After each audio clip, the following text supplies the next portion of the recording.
Welcome to పొలిటెంట్ media.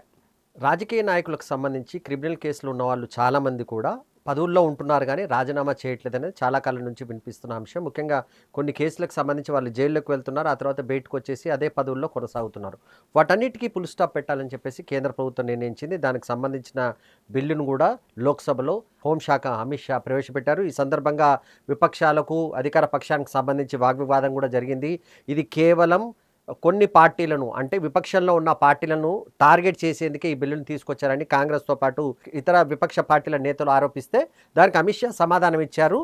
కేవలం clean politics చేయాలి, ఎట్టి పరిస్థితుల్లో ఇలాంటి క్రిమినల్ బ్యాక్గ్రౌండ్ ఉన్న వాళ్ళు, శిక్షలు అనుభవిస్తున్న వాళ్ళను రాజకీయాలకు దూరంగా ఉండాలనే ఉద్దేశంతోనే తాము ఈ చట్టం తీసుకొస్తున్నాం తప్ప దీంట్లో మరే కారణాలు ఏమీ లేవని చెప్పేసి ఆయన స్పష్టం చేశారు.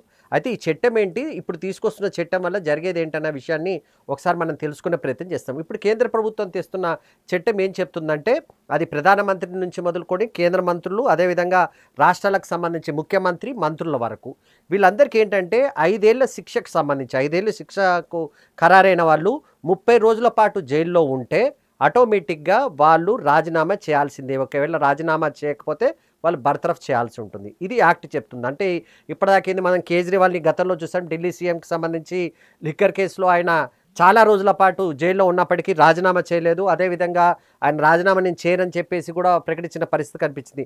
ఇప్పుడు ఆ రకమైన పరిస్థితి ఉండొద్దని కేంద్ర ప్రభుత్వం చెప్తుంది. ఈ 5 ఏళ్ల శిక్షకు సంబంధించి, ఆరోపణకు సంబంధించి 30 రోజుల పాటు మీరు జైల్లో ఉంటే ఖచ్చితంగా డీమ్ టు బి, అంటే మీరు రాజీనామా చేసినా చేయకపోయినా ఖచ్చితంగా ఆ పదవి పోతుంది.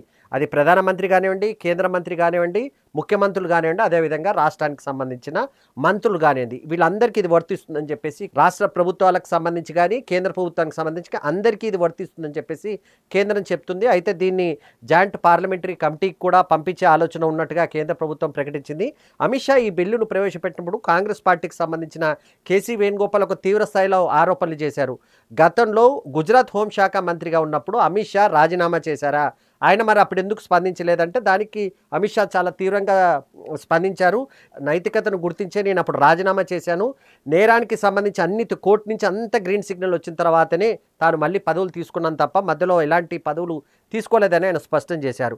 అదేవిధంగా కేసీ వేణుగోపాల్ ఇంకొక అడుగు ముందుకేసేసి కేవలం నితీష్ కుమార్, చంద్రబాబు నాయుడులను భయపెట్టేందుకే ఈ ప్రయత్నం చేస్తున్నారు, వాళ్ళు రేపేదైనా నిర్ణయం ప్రభుత్వానికి మద్దతు ఉపసంహరించుకుంటారనే భయంతోనే ఈ రకమైన చట్టాన్ని తీసుకొస్తున్నారని చెప్పేసి కేసీ వేణుగోపాల్ కూడా ఆరోపించారు. మొత్తానికి కేంద్ర ప్రభుత్వం మాత్రం ఇది ఖచ్చితంగా అమలు జరగాలి, ఎందుకంటే నేరాలకు రాజకీయాలకు దూరం పెట్టాలి, జైల్లో ఉన్న వాళ్ళు జైల్లో నుంచి పాలన చేస్తామనే ప్రకటనలు కూడా చేస్తున్నారు కనుక వాటికి ఫుల్ స్టాప్ పెట్టాలనే ఉద్దేశంతోనే ఈ చట్టాన్ని తీసుకొస్తున్నామని ఆయన ప్రకటించారు. మొత్తానికి ప్రస్తుతానికైతే లోక్సభలో ఈ బిల్లును ప్రవేశపెట్టినప్పటికీ వెంటనే అమలులోకి రావడానికి కొంత టైం పట్టే అవకాశం ఉంది. ఎందుకంటే జాయింట్ పార్లమెంటరీ కమిటీకి కూడా దీన్ని పంపించబోతున్నారు. అక్కడ పూర్తిగా అన్ని చర్చించిన తర్వాతనే ఇది చట్టం రూపంలో వచ్చేందుకు మరికొంత సమయం పట్టే అవకాశం ఉంది.